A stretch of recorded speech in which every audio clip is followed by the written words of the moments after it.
Shalom అలేకిం, షాలోమ్ అలేకిం, షాలోమ్ అలేకిం.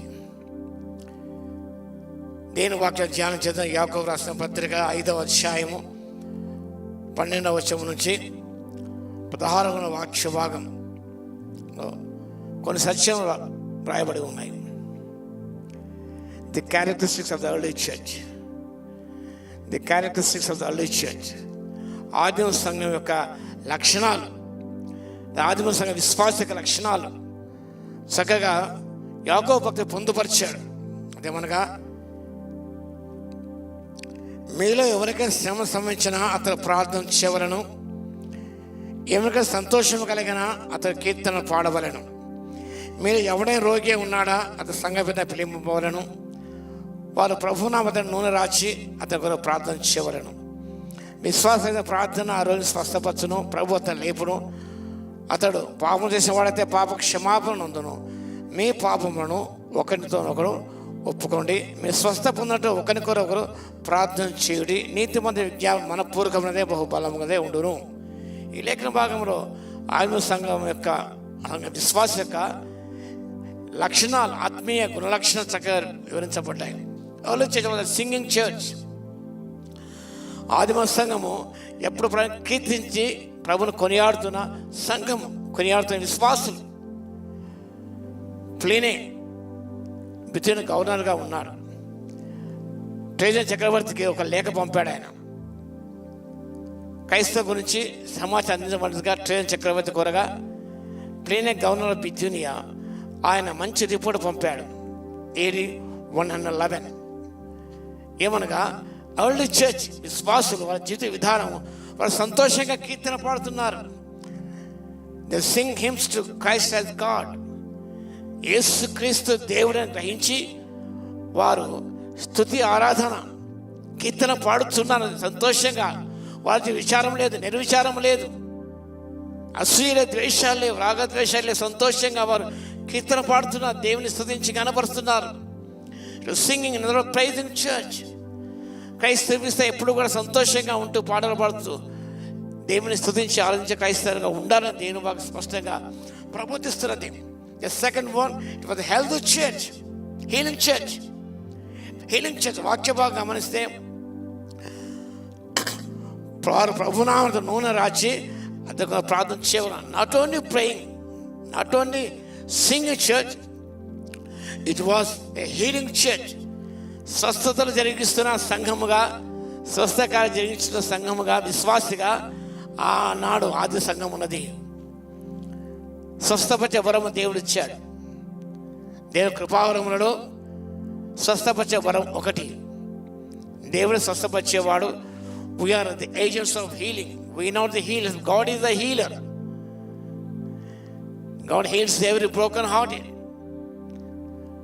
ప్రతి వారిని గుండె చిన్న బాగు చేసే దేవుడు ఆయనే. కానీ ప్రభునామములో మన అక్కడ in the name of Jesus, నూనె పరిశుద్ధాత్మ గుర్తుగా ఉన్నది. ప్రభునామంలో మనం ప్రార్థన చేసినప్పుడు నిజంగా వాడు స్వస్థ పొందుతాడు. ప్రభునామం అన్నమాట. In the name of Jesus, INDN చేసి ఏ కార్యం చేసినా ప్రభునామంలో చేయాలి. మనం స్వస్థ కార్యమైనా, పాట పాడినా, ఏం చేసినా కూడా ప్రభునామం జరిగించాలి.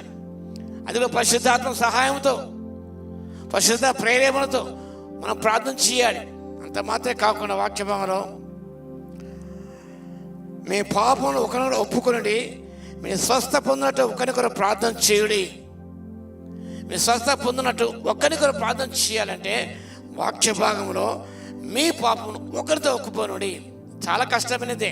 Confess sins before God, in the presence of God. దేవుని సన్నిధిలో దేవునితో పాపమును ఒప్పుకుంటాము, కానీ నీ పాపములను నీ తోటి సాగుతో ఒప్పుకోలేవు. నువ్వు నేనేం చేయలేదంటావు. దేవునితో ఒప్పుకుంటాము, కానీ సహోదరాన్ని తప్పు చేసిన పొరపాటును మాట్లాడాను, నన్ను క్షమించమని నువ్వు అడగవు, అతను అడగడు, ఎవరు అడగరు.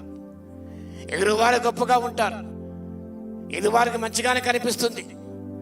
దేవుని చేసింది, మాట్లాడింది, జరిగింది మంచిదా కాదని గ్రహించుకొని ఒకరితో ఒకడు పాపను ఒప్పుకున్నట్టయితే మీకు స్వస్థత కలుగుతుంది అని వాక్యం స్పష్టంగా ప్రబోధిస్తున్నది. అంత మాత్రం కాకుండా it was a praying church, ప్రార్థించే సంఘం. Prayer action go together. ప్రార్థన క్రియ రెండు సైమల్టేనియస్గా వెళ్ళాలి, లేదంటే వేస్ట్ అది ప్రార్థన క్రియాపూర్వక ప్రార్థన ఉండాలి. నీ ప్రార్థన నేను రిస్క్ తీసుకోవడానికి నడిపించేలా, మోటివేట్ చేసేలా ఉండాలి. Prayer can do everything for you. ప్రార్థన అన్ని చేస్తుంది. ప్రార్థన అనేది సాధ్యం ప్రభు చెప్పాడు. కాబట్టి ప్రార్థన గొప్ప ఆయుధం. ఇది మనకు దేవుడిచ్చింది గొప్ప ఆయుధం. విజయజీవ రహస్యం ప్రార్థన. ప్రార్థించాలి, పని చేయాలి, ప్రార్థించాలి, అడుగు ముందుకు వేయాలి, ప్రార్థించాలి, దేవుని తెలుసుకొని ముందుకు వెళ్ళాలి. కాబట్టి ప్రార్థించే వ్యక్తిగానే ఉండావా, ప్రార్థించే పనిచేసే వ్యక్తిగానే ఉండావా. It is praying and doing church. మొదటి అధ్యాయం గమనిస్తే వాక్యాన్ని ప్రవర్తించవాడే ఉండనే వాక్యం చూస్తాం. Praying and doing go together.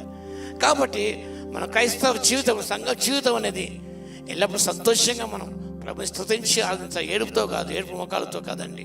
సంతోషంగా ఏమున్నా లేకపోయినా ప్రభు నువ్వు ఉన్నావు చాలంటూ ప్రభుని స్తుతించాలి, ఆరాధించాలి, కీర్తనలు పాడాలి. పౌలు భక్తులు వల్ల చెరసాల ఉన్న, బంధకాలం ఉన్న కీర్తనలు పాడాలి. స్వస్థపరిచే వ్యక్తులుగా ఉండాలి. Become agents of healing. ఒక్కరు పాపంగా ఒప్పుకుంటూ మనం ముందుకు సాగితే స్వస్థత తప్పకుండా కలుగుతుంది.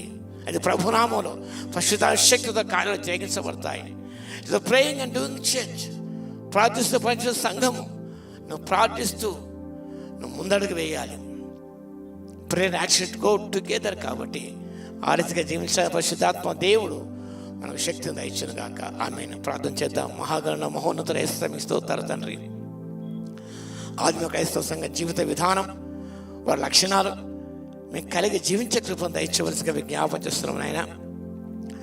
కేవలం నామకార్థంగా జీవిస్తున్నాం మా తండ్రి. అలా కాకుండా ప్రభావ మీరు కోడి విధంగా వాక్యాస ప్రవర్తివారమే ఉండకు తండ్రి. ప్రవర్తించువారమే జీవించుకునైనా మీ ఆత్మశక్తి దయచేవలసిగా విజ్ఞాపన చేస్తాం. వాక్యం వింటున్న వీక్షిత ప్రతిమను దర్శించి వారు నూతనమైన కార్యాలను జరిగించగలందుకు మీకే స్తుతిస్తూ చెల్లిస్తూ ఘనమైన మీ నామ కొని ఆడుకుంటూ యేసయ్య నామమున ప్రార్థించి వేడుకొచ్చున్నాము తండ్రి. ఆమేన్. మన తండ్రి అయిన దేవుని యొక్క ప్రేమయు, మన ప్రభువును రక్షకుడైన యేసుక్రీస్తు యొక్క కృపయు, పరిశుద్ధాత్మ యొక్క అన్యోన్య సహవాసం మనందరి సహకాలము తోడై ఉండును గాక. ఆమేన్.